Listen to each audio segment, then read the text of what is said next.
بسم اللہ الرحمن الرحیم ولا تعتدوا ان اللہ لا يحب المعتدین صدق اللہ مولانا العظیم وبلغنا رسوله النبی الامین الکریم ونحن على ذلك لمن الشاهدين والشاكرين والحمد لله رب العالمين۔ بڑی محبت سے درود و سلام، الصلاۃ والسلام علیک یا سیدی یا رسول اللہ وعلی آلک واصحابک سیدی یا حبیب اللہ، الصلاۃ والسلام علیک یا امام الانبیاء والمرسلین وعلی آلک واصحابک یا جد الحسن والحسین۔ گرامی قدر معزز سامعین اور حاضر حضرات، السلام علیکم ورحمۃ اللہ وبرکاتہ۔ رات میں نے آپ حضرات کے سامنے ان لوگوں کا تذکرہ کیا تھا جن کو میرا اللہ پسند کرتا ہے، اور آج جمعۃ المبارک میں ان لوگوں کا تذکرہ کر رہا ہوں جو میرے اللہ کو پسند نہیں ہے۔ یہ اللہ کو پسند اور ناپسند کا تذکرہ کرنے کا اصل مقصد کیا ہے کہ ہم نے اپنے آپ کا محاسبہ کرنا ہے کہ ہم کس لسٹ میں ہیں، کیونکہ ہمارے لیے فائدے والی تو وہی لسٹ ہے نا جو اللہ کو پسند لوگوں کی ہے۔ جو اللہ کو ناپسند ہے، اگر ہم نے ان لوگوں میں رہنا ہے یا ان لوگوں کا طریقہ اختیار کرنا ہے تو پھر ہمیں دنیا میں آنے کا فائدہ کیا؟ کوئی فائدہ نہیں۔ پھر کلمہ پڑھنے کا ہمیں کیا فائدہ ہوا؟ ہم کلمہ بھی پڑھیں اور اللہ ہم پر راضی نہ ہو، اللہ کو ہم پسند نہ ہو۔ ہم تو اکثر دعا یہ مانگتے ہیں، یا اللہ مجھے ان عملوں کی توفیق عطا فرما جو تجھے اور تیرے محبوب کو پسند ہو، اور ہر اس کام سے بچنے کی توفیق عطا فرما جس سے جو تجھے اور تیرے محبوب کو ناپسند ہو۔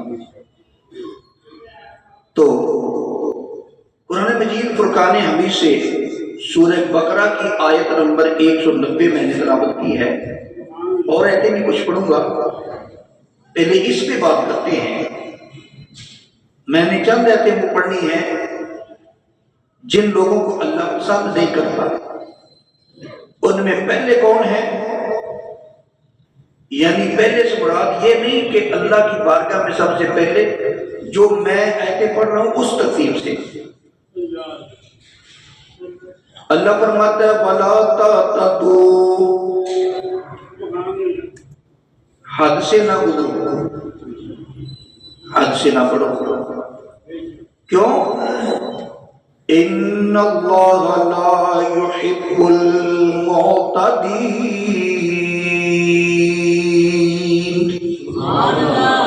اللہ حد سے بڑھنے والوں کو پسند نہیں کرتا۔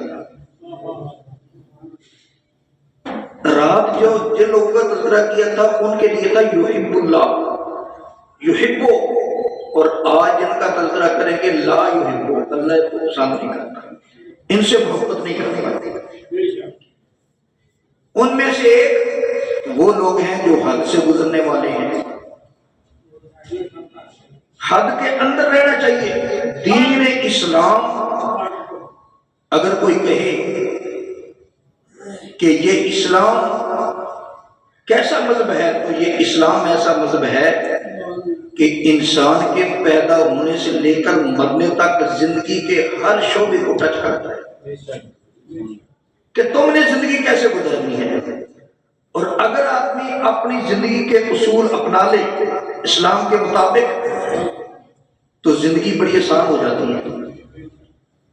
پریشانیاں تنگ نہیں کرتی، مصیبتیں تنگ نہیں کرتی، بلا وجہ مشکلات میں آدمی نہیں آتا۔ کچھ مشکلات ایسی ہوتی ہیں جو اللہ کی طرف سے آتی ہیں، وہ اگر آدمی نیک ہو تو مشکلات آئیں اس کو بزرگ اور احادیث میں اس کو آزمائش کہا گیا ہے۔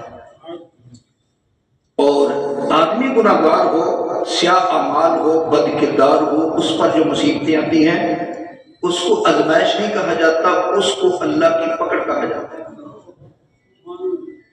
دو کیٹیگریاں ہیں، نیک آدمی پر بھی امتحان آتے ہیں۔ ابراہیم علیہ السلام نے امتحان نہیں دیا، حضرت زکریا نے امتحان نہیں دیا، حضرت سیدنا یوسف علیہ السلام نے امتحان نہیں دیا، کیا حضرت یونس علیہ السلام نے امتحان نہیں دیا؟ یہ سبھی امتحان سے گزرے۔ اور میرے کملی والے آقا صلی اللہ تعالی علیہ وسلم نے کیا امتحان نہیں دیا؟ جب اپنے بھی دشمن بن گئے، بیگانے بھی دشمن بن گئے، صرف دشمن نہیں، میرے نبی کی جان کے دشمن بن گئے، اپنوں نے بھی مخالفت کی، گھر والوں نے مخالفت کی، شیب ابی طالب میں محصور رہنا پڑا، ایک وقت آیا مکہ شریف کو چھوڑنا پڑا، ایک وقت آیا آقا علیہ السلام طائف کی بستی میں جا کر وہاں پتھر کھائے، لو لہان ہو کے واپس آتے ہیں۔ کیا یہ آقا علیہ السلام کا امتحان نہیں ہے؟ جتنے اللہ کے زیادہ پیارے ہیں ان کی ازمائشیں بھی زیادہ ہیں۔ آقا علیہ السلام نے فرمایا تمام انبیاء کرام ستائے گئے لیکن میں سب سے زیادہ ستایا گیا، سبھی انبیاء ستائے گئے۔ تو ہمیں اسلام کہتا ہے لا تعتدوا، اللہ فرماتا ہے لا تعتدوا ان اللہ لا يحب المعتدین، کہ حد سے نہ بڑھو، اللہ حد سے بڑھنے والوں کو پسند نہیں کرتا۔ اب ہر چیز کی ایک حد ہے،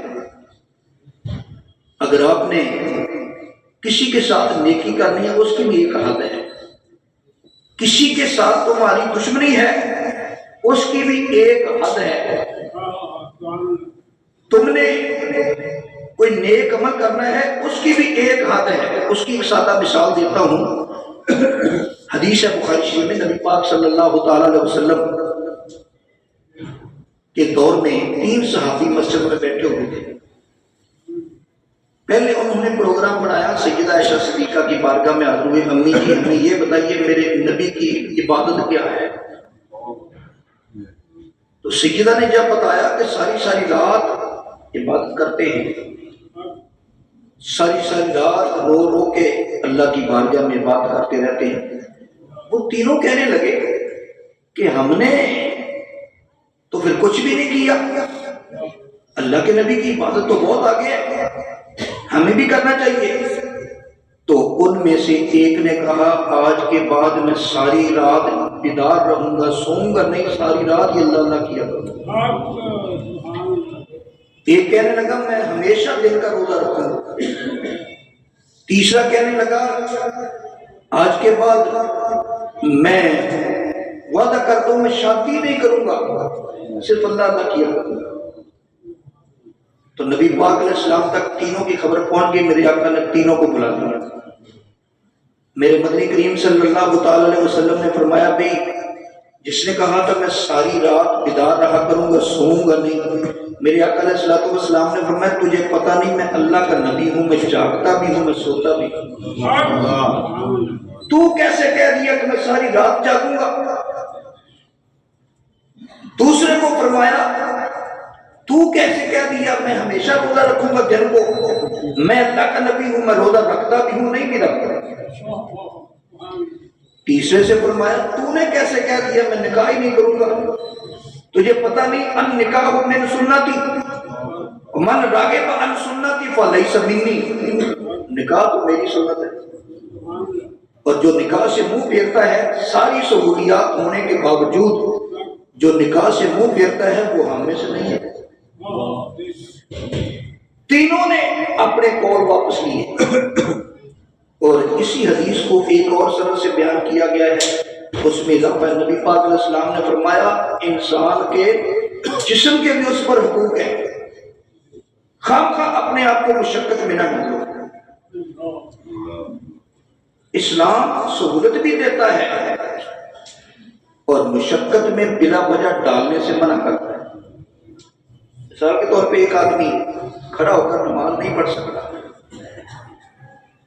اسلام اس سے ڈیمانڈ ہی نہیں کرتا کھڑا ہو کے نماز پڑھ، بیٹھ کے پڑھتا رہے۔ ایک بیٹھ کے بھی نہیں پڑھ سکتا، وہ لیٹ کے پڑھتا ہے، لیٹ کر رہتا ہے۔ اسلام اس سے یہ ڈیمانڈ نہیں کرتا تو بیٹھ کے پڑھ، اسلام کہتا ہے اشارے سے پڑھتا رہے۔ یہ ہے حق۔ اسی طرح تم نے نماز پڑھنی ہے، مثال کے طور پہ زور کی، عصر کی، مغرب کی، عشاء کی نماز پڑھنی ہے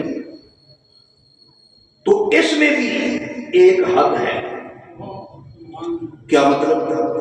اتنی لمبی نماز نہ پڑھو کہ ضرور سے زیادہ لمبی کر دو، اور اتنی شارٹ بھی نہ کرو کہ ضرور سے زیادہ شارٹ کر دو۔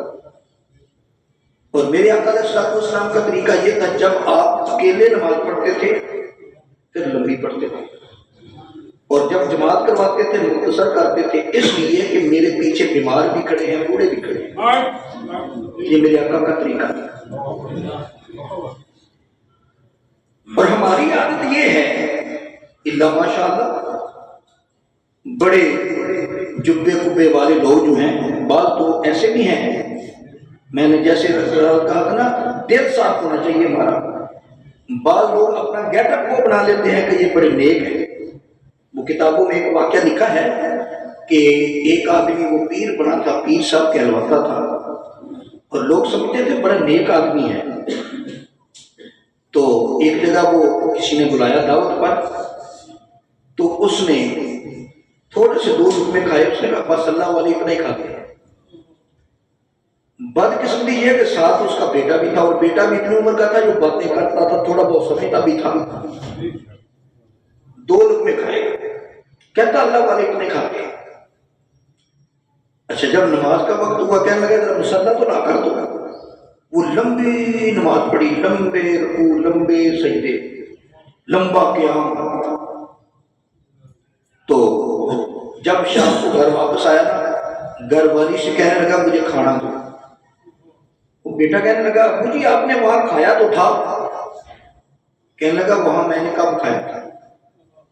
کیوں کم کھایا تھا؟ کہنے لگا میں نے لوگوں کو بتانا تھا کہ میں اللہ والا ہوں، مجھے ابھی بھوک ہے، میں نے کھانا ہے، تو اس لیے میں کھانا دوبارہ کھانے لگا ہوں۔ عرض کی ابا جی پھر نماز بھی دوبارہ پڑھ لو۔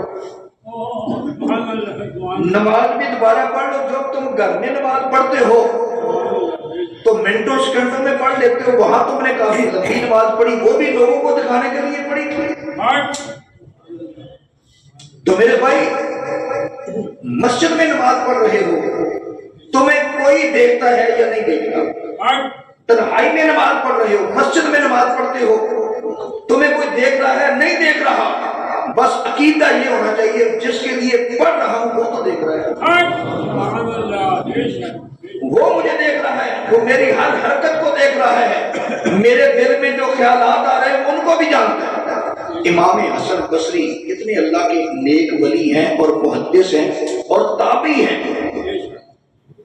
وہ ان کا وصال ہوا نا، تو یہ ایک پورا موضوع ہے۔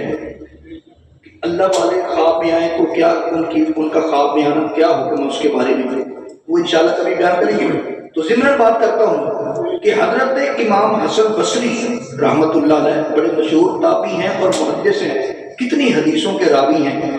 تو ان کا جب وصال ہوا نا، تو ان کے بیٹے نے یا کسی اور نے خواب میں دیکھا، جناب کیا بنا؟ فرمایا اللہ کا شکر ہے، اللہ نے اپنی رحمت سے مجھے بخش دی۔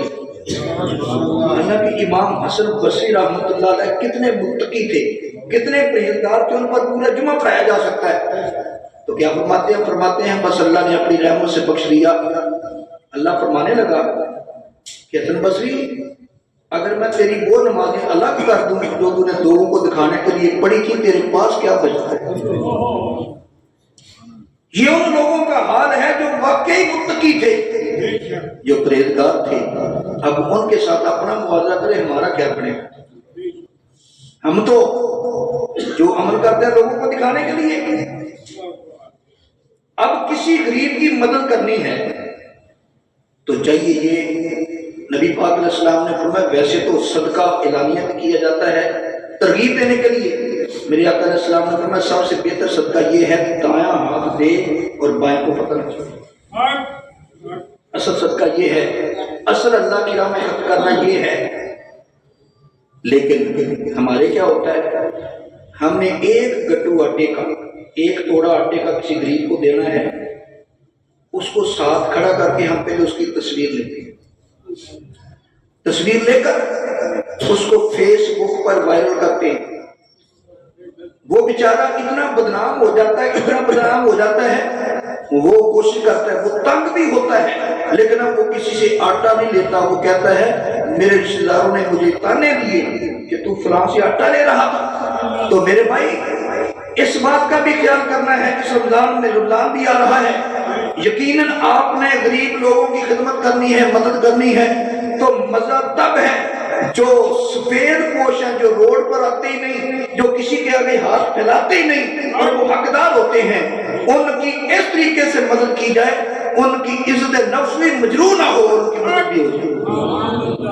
تمہاری مسلمانی تب ہے اگر تم نے اس کی عزت نفس مجروح کر کے اس کی مدد کی، اسے بہتر تھا تم اس کی مدد نہ کرتے، زیادہ بہتر یہی تھا نہ کرتے مدد۔ جب ہم پڑھتے تھے نا اسکول میں تو ایک محاورہ چلتا تھا نیکی کا دریا میں ڈال، اور اب محاورہ الٹ ہو گیا نیکی کا فیس بک پہ ڈال۔ تو اس لیے نجائز استعمال نہ کرو۔ اگر کسی غریب بچی کی تم شادی کرواتے ہو، اسلام کہتا ہے، ترغیب دیتا ہے غریبوں کی مدد کرو۔ ایک آدمی کی بچی جوان ہے، وہ بیچارہ اخراجات برداشت نہیں کر سکتا، تمہیں اللہ نے دیا ہوا ہے، تم نے کہا چل یار میں خرچہ کر دیتا ہوں شادی کا، تو بہتر طریقہ یہ ہے کہ وہ اس کو نقدی دے دے یا اس کو سامان خرید کے دے دے، بس مدد ہو گئی۔ لیکن نہیں، آج کل کہتے ہیں نہیں شادی ہوگی، وہ دولہے کی بھی اور دلہن کی بھی تصویر لیتے ہیں، اس کو فیس بک پہ چھوڑا جاتا ہے، فلاں چودھری صاحب، فلاں ایم پی اے صاحب، فلاں ایم این اے صاحب، وہ جی فلاں جوڑے کی شادی کروا رہے ہیں اپنے خرچے پر، صرف یہ بات بتانے کے لیے کہ میں اپنی طرف سے خرچہ کر رہا ہوں، میں نے یہ شادی کروائی ہے، تو وہ جو خرچہ کیا ہوتا ہے اس کا سارے کا ثواب دعا لیتے ہیں، ثواب ختم ہو گیا۔ میرے بھائی یاد رکھو، نبی پاک علیہ السلام نے ارشاد فرمایا جو بھی کام کرنا ہے تمہاری نیت کیا ہونی چاہیے؟ فرمایا تمہاری نیت یہ ہو میں نے جو بھی کرنا ہے اللہ کے لیے کرنا ہے۔ من احب للہ وابغض للہ ومنع للہ وآتى للہ فقد استکمل الایمان۔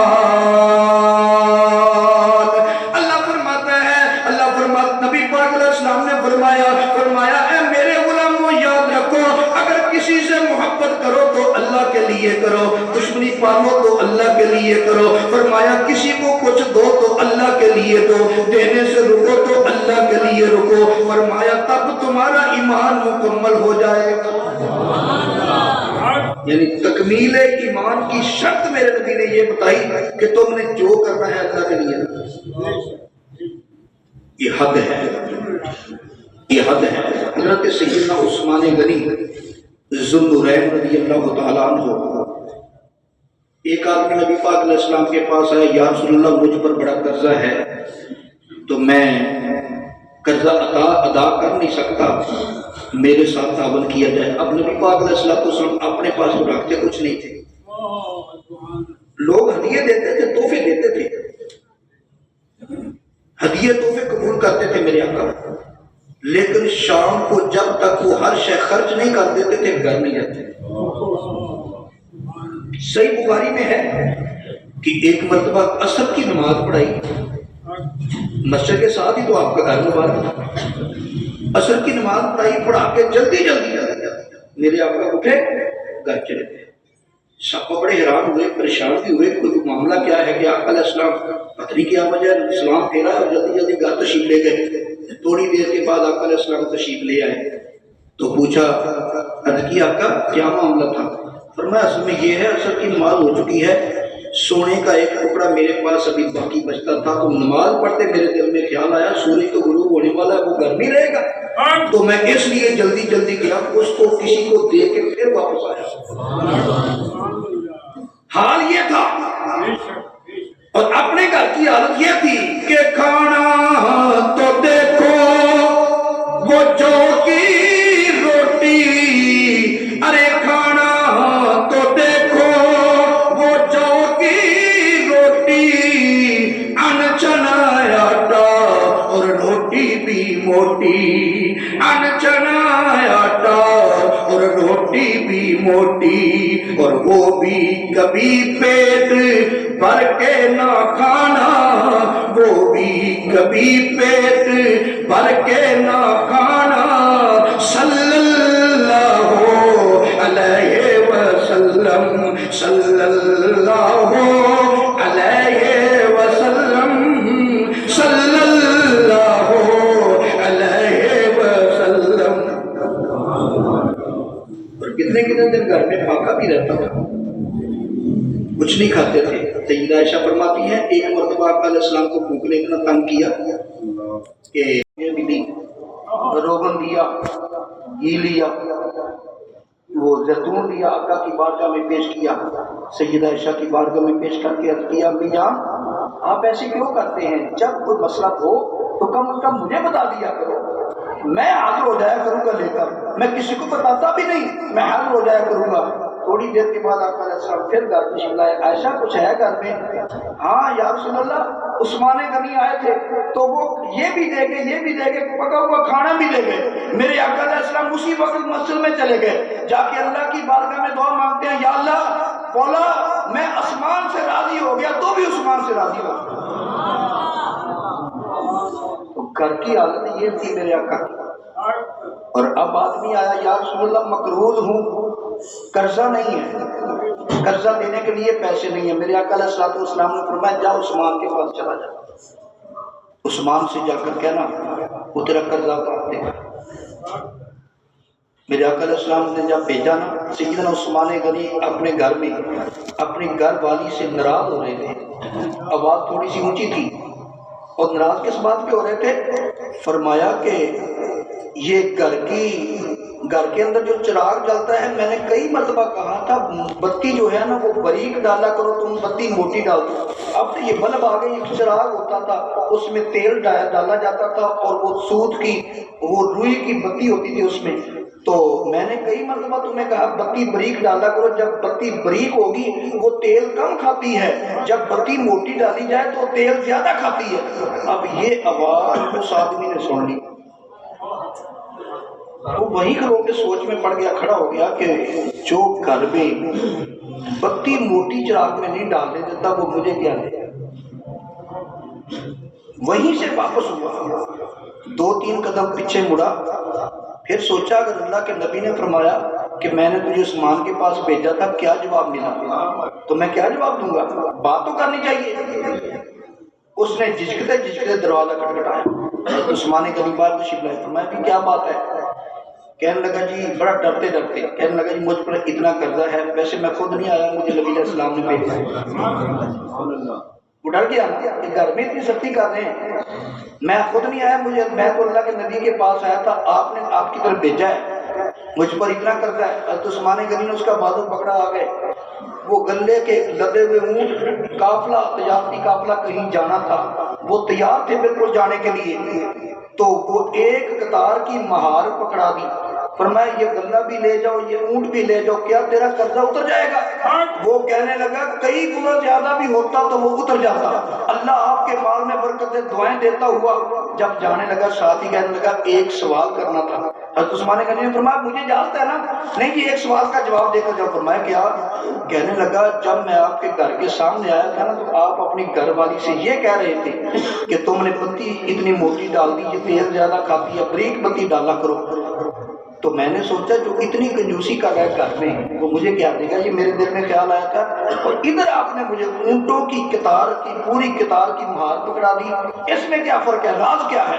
حضرت سیدنا عثمان غنی رضی اللہ تعالیٰ عنہ نے جو جواب دیا وہ دل کی تختی پر لکھ لو اور اس پہ عمل کرو۔ حضرت عثمان غنی رضی اللہ تعالیٰ عنہ نے فرمایا اے اللہ کے بندے، وہ جو پتی والی بات ہے وہ اس لیے تھی، جو خرچہ ہم اپنی ذات کے لیے کرتے ہیں تمہیں پتہ ہے قیامت کے دن ایک یوم حساب بھی تو ہے نا، قیامت بھی تو آنی ہے، جو خرچہ ہم اپنی ذات پہ کرتے ہیں اس کی پائی پائی کا حساب اللہ سے اللہ ہم سے مانگے گا۔ تو نے اپنی ذات پہ اتنا خرچہ کیا، وہ کیسے کیا، کہاں سے آیا، کیسے خرچہ کیا، وہ حساب دینا پڑے گا۔ اور لیکن جب اللہ کے نام پہ خرچہ کرنا ہو اس کا حساب دینا نہیں پڑے گا، بلکہ اللہ اپنی طرف سے بدلہ دے گا۔ اس لیے جب اپنی ذات کے لیے خرچ کرتے ہیں تو بڑا پھونک پھونک کے قدم رکھتے ہیں، جب اللہ کے نام پہ خرچ کرتے ہیں تو دل کھول کے کرتے ہیں۔ نعرہ تکبیر، نعرہ رسالت، نعرہ تحقیق، نعرہ حیدری۔ اب ہم کیا کرتے ہیں، اللہ کے نام پہ ہمارا خرچہ کم، اپنی ذات کے لیے زیادہ نہیں۔ مثال کے طور پہ آپ کے دوست نے آپ کو شادی پہ بلا لیا، آپ نے اور بدقسمتی سے اس نے باجا گاجا کا بھی انتظام کیا ہے یا ناچنے والے بلائے ہوئے ہیں، تو آپ ہزار ہزار کے نوٹ اس پر ڈال رہے ہیں، آپ کے پاس پوری کاپی ہے ہزار ہزار جو اس پر پھینک رہے ہیں، حالانکہ آپ کو پتہ ہے یہ گناہ کر رہا ہوں، ثواب نہیں ہے، گناہ کر رہا ہوں، لیکن پھر بھی بے ترتیبی کے ساتھ پیسے پھینکتے جا رہے ہیں، ہزار ہزار کے نوٹ۔ تو آج کل تو گنتی رات سے شروع ہوتی ہے، لیکن وہی آدمی جو 1,00,000 روپے کی کاپی باجے والوں پر یا ناچنے والوں پر اپنے دوست کے بیٹے کی شادی پر پھینک کے آیا، وہی مسجد میں جمعہ پڑھنے آ گیا، جب مسجد کی جوڑی پھیری گئی تو وہ 50 روپے ڈالتا، حالانکہ پتہ ہے یہ ثواب ہے، پتہ ہے یہ آخرت میں کام آنا ہے۔ اس نے آخرت میں کام نہیں آنا بلکہ اس کا حساب تمہیں قیامت میں دینا ہوگا۔ تو میرے بھائی اپنی سوچ بدلو۔ جب بھی کوئی حکومت آتی ہے ہمیں وہ پسند نہیں آتی، ہم کہتے ہیں یہ حکومت ٹھیک نہیں، اگلی جب آئے گی نا وہ ٹھیک ہوگی، جب وہ بھی چلی نہیں اگلی آئے گی وہ ٹھیک ہوگی، یہ تو ملک صحیح نہیں چلا رہے۔ ہم نے کبھی یہ سوچا وہ ملک نہیں چلا رہے تو ہم کتنا صحیح چل رہے ہیں، ہم کیا صحیح کر رہے ہیں، کچھ بھی نہیں کر رہے۔ اور ہم لوگوں نے دین کو ثانوی حیثیت دی ہوئی ہے، یعنی فارغ آدمی کا کام ہے دین کے لیے، جو آدمی مصروف ہے وہ دین کے قریب نہیں میں تو مصروف ہوں۔ ارے اللہ کے بندے یہ فارغ آدمی کا کام نہیں، مسلمان کی پہلی کا جو ترجیح ہے وہ دین کو ہے، باقی سارے کام دوسرے نمبر پہ ہیں، پہلے نمبر پہ دین ہے۔ جب ہمیں دین کا پتہ ہی نہیں تو کیا کام کریں گے؟ تو پہلی بات اللہ فرماتا ہے کہ حد کے اندر رہو، جو حد سے تجاوز کرتا ہے نا اللہ اس کو پسند نہیں کرتا۔ اور پھر اللہ فرماتا ہے واللہ لا يحب الظالمین، اللہ تعالیٰ ظالم کو پسند نہیں کرتا، جو آدمی ظلم کرتا ہے۔ میرے بھائی ایک بات یاد رکھنا، اپنے دوست پہ ظلم کرے تو تب، کسی عام آدمی پہ ظلم کرے تو تب، اپنے عزیز و کار میں سے کسی پہ ظلم کرے تو تب۔ میرے بھائی جو ظلم کرتا ہے وہ ظالم ہے، اور اللہ تعالیٰ ظلم کرنے والے کو بالکل پسند نہیں کرتا۔ میرے بھائی یہ نہ سوچنا کوئی بات نہیں اس پہ ظلم ہو گیا، حتیٰ کہ جانور پر بھی ظلم کرے گا تو اس کی بھی معافی نہیں، اس کا بھی حساب دینا ہوگا۔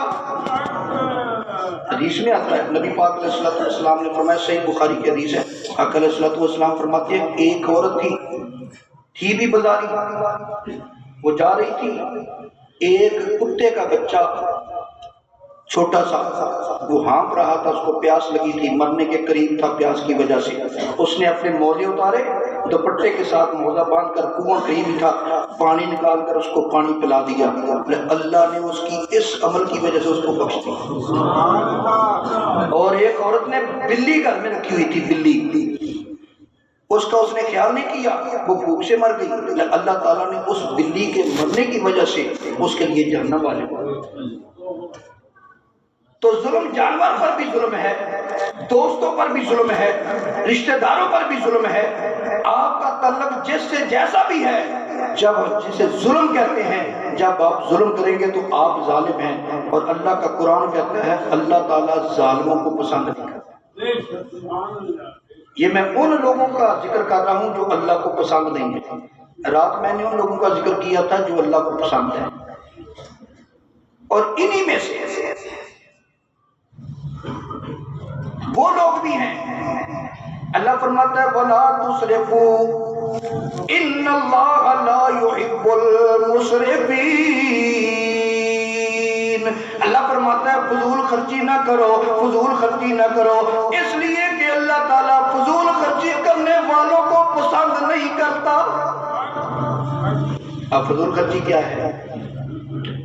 ہم گھر میں بیٹھے ہوئے ہیں، ایک لائٹ جلنے سے بھی کام چلتا ہے، لیکن ہم نے ساری چلا دی، اب بجلی زیادہ خرچ ہوئی، پانی ہے ہمارے گھر میں، غسل کے لیے پانی جتنا چاہیے اتنا استعمال نہیں کرنا، ہم غسل کرتے ہیں تو ایک غسل کے جتنا پانی چاہیے تھا 5 غسل کے برابر ہم پانی ضائع کرتے ہیں۔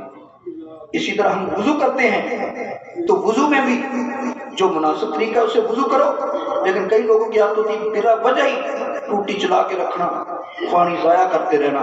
میرے بھائی اسراف پانی میں بھی ہے، اسراف کا معنی فضول خرچی، فضول خرچی پانی میں بھی ہے، فضول خرچی کھانے میں بھی ہے، فضول خرچی کپڑوں میں بھی ہے، فضول خرچی ہر لحاظ سے ہے۔ تو میرے بھائی جو آدمی فضول خرچ ہے اللہ اس کو پسند نہیں کرتا۔ اب یہ جو شادیاں کرنی مشکل ہو گئی، اس کی اصل بنیاد فضول خرچی تھی، اس کی اصل بنیاد فضول خرچی ہے۔ ہم نے کتنے لاکھ بنا لیے، یہ دودھ پلانے کے 20,000 دینا ہے، 30، اب یہ تو میں بڑی آجزی سے کہہ رہا ہوں، اب تو 20-30 نہیں چلتا، اب تو 50,000 60,000 70,000 چلتا ہے یہ دودھ پلانے کا۔